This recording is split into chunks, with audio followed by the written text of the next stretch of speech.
ಮಂಗಳವಾರದಲ್ಲಿ ಮಂಗಳ ಪೂಜೆಗೆ ಬಾರಮ್ಮ.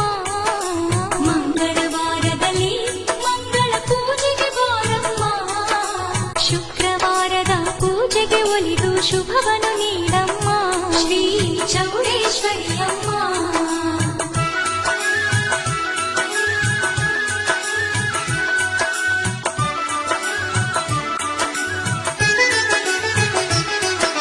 ಮಂಗಳವಾರದಲ್ಲಿ ಮಂಗಳ ಪೂಜೆಗೆ ಬಾರಮ್ಮ. ಮಂಗಳವಾರದಲ್ಲಿ ಮಂಗಳ ಪೂಜೆಗೆ ಬಾರಮ್ಮ. ಶುಕ್ರವಾರದ ಪೂಜೆಗೆ ಒಲಿದು ಶುಭವನ್ನು ನೀಡಮ್ಮ.